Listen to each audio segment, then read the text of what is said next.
എല്ലാം എത്തെറിഞ്ഞു പോകുന്ന ഒരു ജീവിതമുണ്ടല്ലോ, അതിനെയാണ് പ്രിയമുള്ളവരെ കാത്തിരിക്കേണ്ടത്.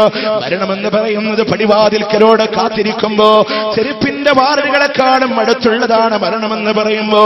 ഇന്നിന്റെ രാത്രി ഇതായി താനൂരിന്റെ പുതിയ കടപ്പുറത്തോ ഈ മുറ്റത്ത് നിങ്ങൾ ഒരുമിച്ച് കൂടുമ്പോ നാളെ ഇതുപോലൊരു വൈകുന്നേരം വന്നാൽ അല്ലാഹ് ഇവിടത്തെ ഏതെങ്കിലും ഒരു ഖബർസ്ഥാനിൽ 6 മണ്ണിനുള്ളിലാണോ പറയാൻ കഴിയില്ലല്ലോ.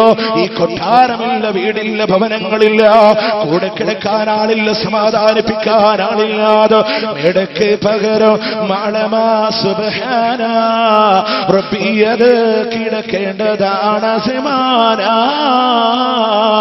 ചിതലും പൊഴുക്ക് തവളം പെരുത്തുണ്ടത് സന്തോഷമാണ് അവകൾക്ക് നീ ചെല്ലുന്നത്. പൊൻവർണ്ണ കോമള മൃദുലമായ ശരീരം സമരത്തിലാണ് പരസ്പരം തിന്നുന്നത്. ചിതലും പൊഴുക്കലും നിന്റെ ശരീരത്തിലൂടെ തിളച്ചു മറിയുമ്പോ ആ ഖബറിലും നീ ഒറ്റക്കല്ല.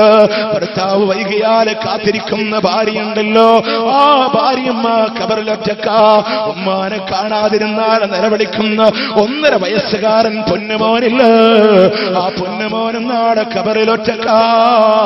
അറിയോ എന്റെ പ്രിയമുള്ളവരെ, പെരിന്തൽമണ്ണയുടെ മണ്ണിലോ 1.5 വയസ്സായ പൊന്നുമോന് മരിച്ചപ്പോ എന്നും മോനെ കുളിപ്പിക്കുന്ന പോലെ ഉമ്മയിതാ അന്നും ആ പൊന്നുമോനെ കുളിപ്പിച്ചിട്ട് ദിവസങ്ങൾ അടിയിക്കുന്ന പോലെ കഫൻ ചെയ്തിട്ട് നമസ്കരിക്കാൻ വേണ്ടി കയ്യിലോടെ വെച്ച് തരുമ്പോ സുബ്ഹാനല്ലാഹ് ഹൃദയമൊന്ന് കിടുങ്ങിപ്പോയിട്ടുണ്ടെങ്കിൽ എന്റെ മനസ്സിൽ വന്ന ചിന്ത, എന്റെ പ്രിയമുള്ളവരെ, ആ പൊന്നുമോനിതാ ഖബറിലൂടെ കിടക്കുമ്പോ ആ മോനും ഖബറിലൊറ്റക്കല്ല.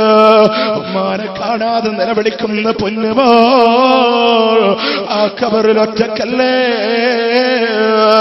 എന്റെ പ്രിയമുള്ളവരെ, നിങ്ങൾ ചിന്തിച്ചോ, ഇതാണ് മനുഷ്യന്റെ അവസ്ഥയെങ്കിലോ, ഇതാണ് മനുഷ്യന്റെ അവസ്ഥയെങ്കിലോ നിങ്ങൾ ഓർത്തോ. അങ്ങനെയൊരു ഖബർ നമ്മുടെ മുമ്പിലൂടെ വരാനുണ്ടെങ്കിൽ അവിടെ നിന്ന് എഴുന്നേറ്റ് വരുന്ന പരലോകമുണ്ടല്ലോ.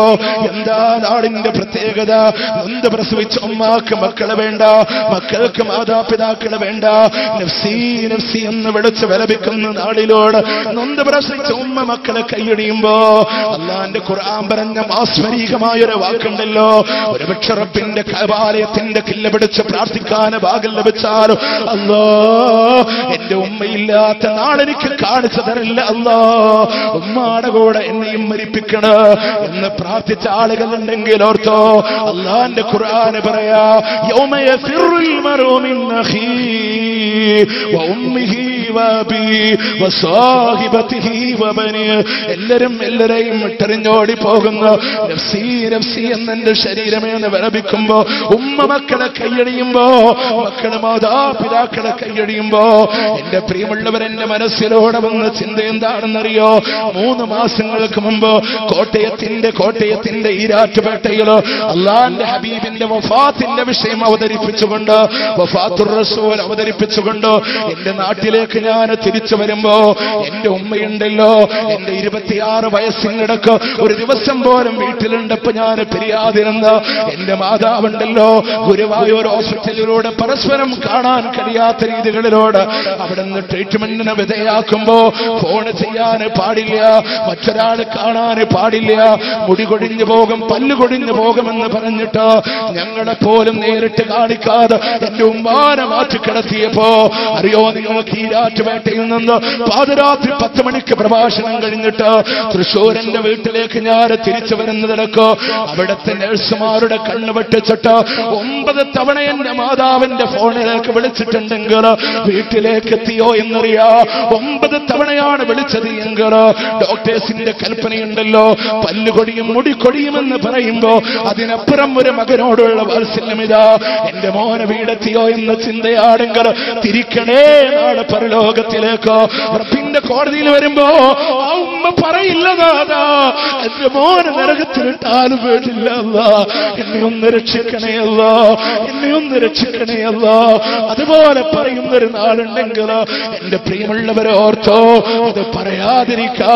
ഈ ദുനിയാവാണ് നമുക്കുള്ള മരുന്നെങ്കിൽ, ഈ ദുനിയാവാണ് പരിഹാരമെങ്കിൽ, ഈ ദുനിയാവിലൂടെ കുടുംബസമേതം സ്വർഗത്തിലേക്ക് പോകാം. അതിനാദർശം വേണം, അതിനാദർശം വേണ്, അതിന് തൗഹീദ് വേണ്.